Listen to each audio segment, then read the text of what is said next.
Hello everyone, हम सब कैसे हैं। मैं उम्मीद करता हूं कि बहुत अच्छे होंगे और अपनी पढ़ाई को बहुत अच्छे से कर रहे होंगे। मैं Akash Kumar Badana ICT virtual classroom में आपका बहुत बहुत स्वागत करता हूं। मेरे प्यारे बच्चों, जैसे आपको पता है मेरे प्यारे बच्चों, बेसिकली हमारी आपका जो है मेरे प्यारे बच्चों, हमारी आपका जो है 11वीं क्लास है मेरे प्यारे बच्चों। और 11वीं क्लास में हम लोग आपका जो है हिस्ट्री को प्रारंभ करेंगे। नई बुक है हमारी और हिस्ट्री की बुक हमारी चलेगी, तो आप लोगों को सबको गौर करके पढ़ना है और हिस्ट्री को देखना है। तो फिलहाल हम चलते हैं डिजिटल बोर्ड पर। तो मेरे प्यारे बच्चों, जो बुक है आपके सामने है, एक हिस्ट्री की है और इसमें हम पहला चैप्टर देख रहे हैं। सामाजिक आरंभिक समाज को हम लोग आपका देख रहे हैं। ठीक है, कि आरंभिक समाज आपका क्या है, किस प्रकार से काम करता है आरंभिक समाज, लेखन कला और शहरी कला क्या है, इन सबको हम लोग बड़े अच्छे से आपका गौर करके पढ़ेंगे और इन पर हम लोग आपका क्लियर है। तो यहाँ तक कोई डाउट, कोई क्वेरी किसी बच्चे का? क्लियर है, देख लिया? तो पहले चैप्टर हम लोग शुरू कर रहे हैं। ठीक है, कह रहे कि इस अनुभाग में हम, अनुभाग मतलब जो बुक है या कोई आपका हिस्सा पैराग्राफ, इस अनुभाग में हम समाज के विषय के बारे में पढ़ेंगे जो आपका सुदूर अतीत लाखों वर्षों में पहले अस्तित्व के बारे में है।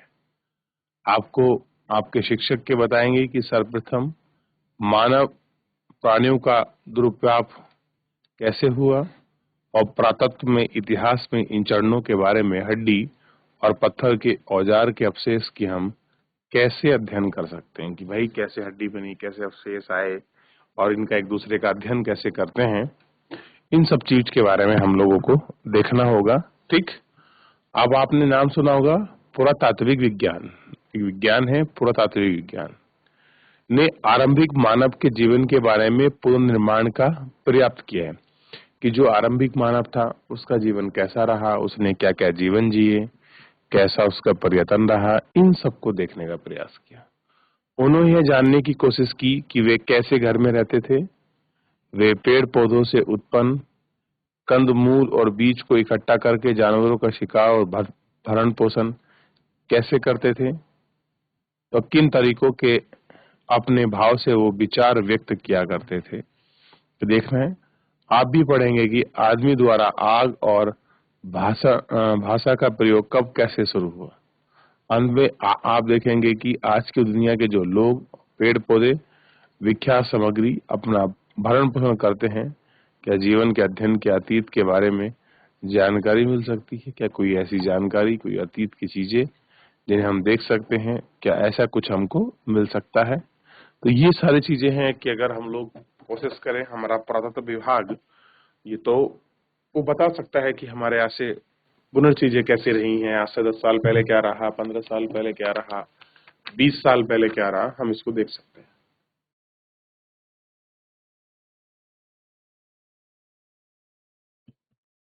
चलिए देख लिया, आगे बढ़ जाएं हम लोग। और कह रहे हैं हम एक विषय और वस्तु के बारे में हम पढ़ेंगे और आपकी चर्चा करेंगे। जैसे क्या चर्चा है, क्या कुछ है, थोड़ा सा आप जान लेते हैं इसके विषय में, ताकि हम लोग इसको अच्छे से पढ़ सकें, अच्छे से देख सकें और हम इसको अच्छे से आपका बात भी कर सकें। क्लियर है, याद रहेगा आपको? देर न करते हुए हम सीधे चैप्टर पर बढ़ रहे हैं। और क्या देख रहे हैं हम लोग, देखिए कि विषय में एक कुछ प्रारंभिक नगर, जैसे मेसोपोटामिया, आप कहते हैं जब मानव सभ्यता में आई तो कुछ प्रारंभिक नगर बसे। उन प्रारंभिक नगर जैसे मेसोपोटामिया यानी कि वर्तमान का जो इराक है, उसको कभी प्राचीन काल में मेसोपोटामिया की सभ्यता के नाम से जाना जाता है। कुछ शहरों के बारे में हम चर्चा करेंगे और इन नगरों के विकास के आसपास था जो आपका युद्ध के यह सुदूर व्यापार केंद्र थे। कैसे थे? दूर के आपके व्यापारिक केंद्र थे और व्यापार पुरातात्विक साक्ष्य और पुरानी बस्तियों के अवशेष हमें बहुत मिले हैं। कह रहे बहुत से अवशेष मिले हैं और इन सामग्री में शिल्पकार, श्रमिक और श्रमिकों को, पुरोहितों को और राजा रानियों की आदि के जीवन के बारे में हमें कहानियां हैं। इनके शहर और कस्बों में पशु चालिक समुदाय में अपना कैसे है, यह एक प्रश्न है कि लेखन कला का विकास नहीं हुआ तो शहरों में विभिन्न प्रकार की गतिविधियां कैसे शामिल होती हैं, कि कैसे अलग-अलग गतिविधियां आ रही हैं, कैसे वो गतिविधियां इंक्लूड हुई हैं, क्या वो चीजें हैं, इन सभी को हम लोग आपका देखेंगे और बात करेंगे। आपको यह जानकर आश्चर्य होगा कि लाखों वर्ष तक जंगल, गुफाओं और काम चलाऊ घर, आसरों और सिलायों में रहने वाले इंसानों ने आगे चलकर गांव और शहरों में रहने वाले की शुरुआत की। ये एक लंबी कहानी है कि ऐसी घटनाओं से जुड़ी हैं जो सर्वप्रथम कम से कम 5000 वर्ष पहले घटित हुई थी। कह रहे हैं कि जो घटना है ये सब वो चीजें हैं जो आपके 5000 साल पहले आपकी घटित हुई थी। तो हर घटना का एक अपना अलग टाइम पीरियड है और हर घटना का एक अपना अलग समय है।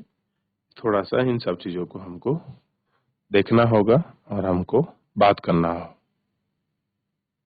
ठीक है कि नहीं, ताकि हम इनको पढ़ सकें, हम इनको समझ सकें। अब देखिए, आगे बढ़े। आगे हम लोग पढ़ रहे हैं और इसमें देखेंगे कि क्या कुछ है, कैसे कैसे है, ठीक है। और इनको देखते हैं हम लोग थोड़ा सा। अत्यधिक दूर गर्मी प्रभाव वाले क्षेत्रों में परिवर्तन है। धीरे धीरे खानाबदोश की जिंदगी को छोड़ते हुए एक स्थान पर बसने लगे। 10,000 साल पहले आपको शीर्षक के बारे में पढ़ेंगे जहां आप देखेंगे कि लोग आज के भोजन के लिए पेड़ पौधों को, उपजाऊ चीजों को इकट्ठा करते थे। धीरे धीरे उनमें विभिन्न प्रकार के पौधों की जानकारी प्राप्त हुई और वे कहाँ उगते हैं, उनमें किस मौसम में उगते हैं, आदि चीजों की जानकारी हमको यहाँ सीख ली।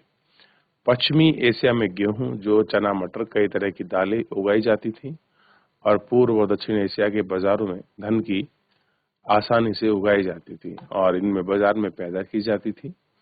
और उन दिनों में भेड़, बकरी, ढोर, सुअर जैसे पशु पालते थे जो पेड़ों के लिए रेशे, रुई, पटसन और आपका पशु पर उगने वाले ऊन के बड़े कपड़े बुने जाते थे। कुछ समय के बाद आप देखेंगे 5000 साल पहले ढोरों और गधों को पालतू होने के लिए हलों और गाड़ियों में जोते जाते थे। तो कुछ चीजों को हमने इसलिए पालतू बनाया था तो कि ताकि वो हमारे उपयोग में आ सके। हम एक स्थान से दूसरे स्थान जाते हैं, कोई सामान हमको लाना है, छोड़ना है, क्लियर है।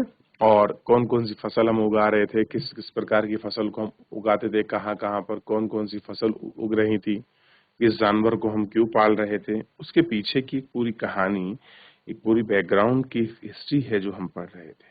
क्लियर है। हमने ये सब चीजें जानने का प्रयास किया। क्लियर है।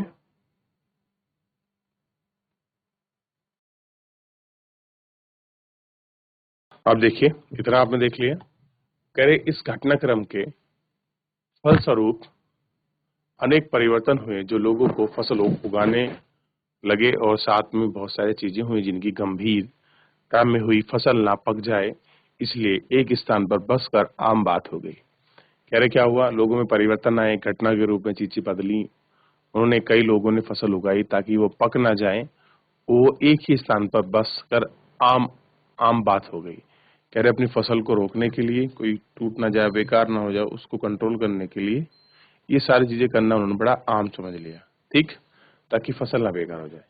इस बीच कुछ जन समस्याओं में मिट्टी के बर्तन बनाने सीख लिए और उपज के लिए अन्य अनाज, तरह तरह के भोजन बनाए और जो वस्तु खाद्य के लिए विशिष्ट, स्वादिष्ट और भोजन के लिए उपजाऊ पर अधिक ध्यान दिया जाता था।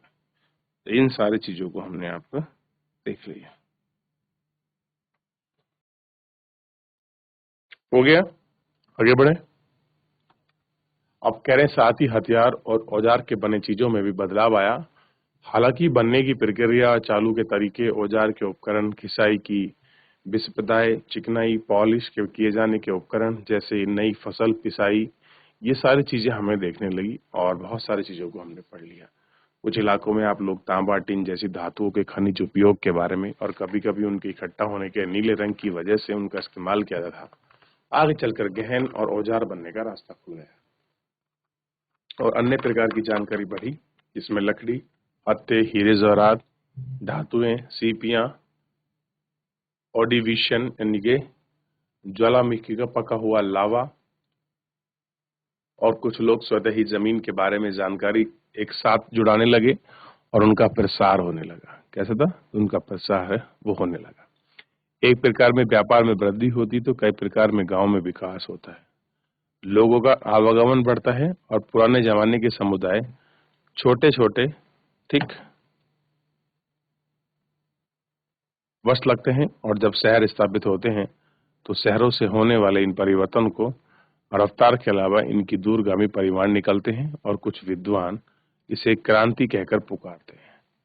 कुछ विद्वान क्या बोलते हैं कि भाई क्रांति हुई है, एक शहर से निकलकर दूसरे शहर आ रही है, क्योंकि लोगों के जीवन में संभवतः इन अधिक परिवर्तन आ गया है, उन्हें पहचानना ही मुश्किल हो गया है। जब आप आरंभिक वर्षों में दो विपरीत वर्षों का अन्वेषण करेंगे तो आप निरंतर परिवर्तन की आवश्यक अवहेलना ना करें। यदि आप ध्यान रखें कि हमने समाज के लिए कुछ उदाहरण हैं तो उनका अध्ययन करें, चुनें कई प्रकार के समाज, और इन सब चीजों के बारे में हमने आपका देख लिया और हमने आपकी बात भी कर ली। क्लियर है? तो इन सब चीजों के बारे में हमने पढ़ा। तो ये कुछ कालक्रम थे जो हमने देख लिया। इसके बाद अब मेन चैप्टर शुरू होता है। कालक्रम पहला इसमें शुरू हो रहा है, यानी कि 6 लाख ईसा पूर्व से पहली ईस्वी का समय है। तो हम वो समय को देखेंगे जो 6 लाख ईसा पूर्व है और फर्स्ट ईस्वी से पहले का है। फिर इसके बाद क्या चलेगी? पहली ईस्वी। क्लियर है? ये आपको देखना है। अब कह रहे हैं यह कालक्रम मानव के उदय का है। कौन सा कालक्रम है? 6 लाख वर्ष पहले की बात हो रही है, आज से। और पशु पौधों के बसने की प्रक्रिया हुई और इसमें आपका प्रकाश डालते हैं और यहाँ की कुछ औद्योगिक विकास हुए, जैसे आग का आविष्कार हुआ, ये भी एक अपने आप में आविष्कार है। धातु का प्रयोग हुआ, हलों द्वारा खेती की गई, चाक और पहिए के बारे में हमें जानकारी मिलती है, नगरों का उद्भव हुआ, प्रलेखन हुआ, और यहाँ पर हम प्राचीनतम राज्यों का उल्लेख किया गया है। और ये सारे क्रम की जानकारी हमको इन सब विषय में आपका देखने के लिए हमको मिलती है, जो हम लोग इसमें आपका क्लियर है, ये आपको ध्यान देना है। पढ़ लिया? आगे बढ़ जाए। चलिए देख लिया। अब थोड़ा वो समय को पढ़ते हैं जो समय इसमें दिया गया है। सबसे पहले बात कर रहे हैं वो 6 लाख वर्ष पूर्व की बात हो रही है। इसमें ऑस्ट्रेलियोपैथिक में कुछ आपके जीवाश्म मिले थे हमको, उनको हम देख रहे हैं। कुछ आपके 50,000 साल पहले क्या हुआ, 5 लाख साल पहले, उनको हम लोग पढ़ेंगे। तो ये पूरा एक ब्यौरा दिया गया है कि कहाँ से उत्पत्ति हुई, कहाँ से क्या चीज शुरू हुआ, कितने साल पहले इस चीज को हमने पालतू बनाया, कैसे कैसे उनका उद्भव हुआ पालतुओं का, ये सारी चीजों को हम लोग इसके अंतर्गत आपका वो समय पीरियड वो ड्यूरेशन हमको दिया है जिसको हम लोग इसमें देख रहे हैं। क्लियर है? और उन पर हम लोग आपको एक एक करके बात भी करेंगे कि ये टाइम पीरियड क्या है और किस प्रकार मिला। ठीक है? ठीक है, देख लिया आप लोगों ने?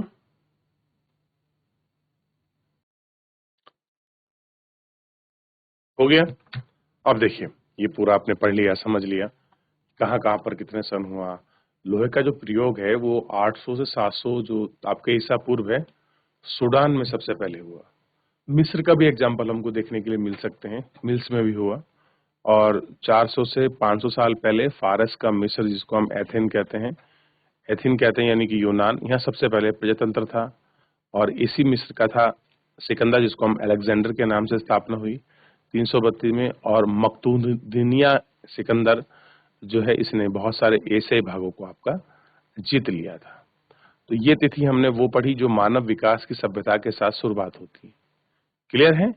ये सारी चीजों को हमने पढ़ा।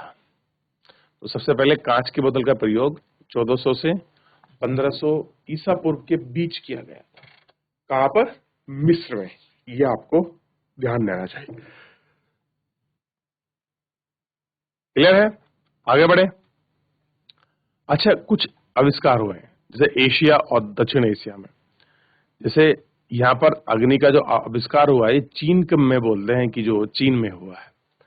और रिवत और पाषाण काल के से बहुत सारे एग्जाम्पल मिले हैं। माना होमो सेम्पेस कहाँ का था, और कब हमने कुत्ते को पालतू बताया, उस समय आपका भीमबेटका में कुछ एग्जाम्पल और कुछ चित्र हमको मिले हैं, ठीक है। कब हमने गेहूं और जौ की खेती शुरू करी, कब हमने सुअर और अन्य को पशु पालना शुरू किया, कुक्कुट पालन हमने कब किया, कपास की खेती, ये सब हमने कब की। इन सारी चीजों को आप देख सकते हैं, एक निष्कर्ष आपके सामने निकलेगा कि हाँ भाई कहाँ से सब कुछ ये शुरू हो रहा है और कब तक, कितने लंबे समय तक ये चला, क्या क्या उनके टाइम पीरियड ड्यूरेशन थे।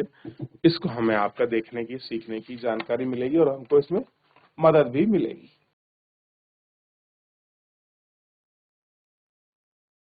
देख लिया? चलिए, तो इतना आप देख चुके हैं, इतना आपने पढ़ लिया, इतनी आपने इसमें बात करी, ठीक है। तो किस प्रकार कैसे है, ठीक, और कैसे कैसे इन सब का प्रयोग हुआ, इन सबको हम लोगों ने आपका देखा। अब हम लोग थोड़ा सा आगे पढ़ेंगे, खाने पीने की चीजें और कौन कौन सी चीजें किस समय के पीरियड में आई हैं, ये थोड़ा सा हमको देखना है। क्लियर है? तो आप इनको एक बार गौर कर थोड़ा देखिए, रिवीजन करिए और आपको नई एक यूनिक चीज और यूनिक जानकारी आपको मिलेगी। तो फिलहाल मेरे प्यारे बच्चों, अभी इस लेक्चर में इतना ही, मिलेंगे नेक्स्ट लेक्चर में। धन्यवाद।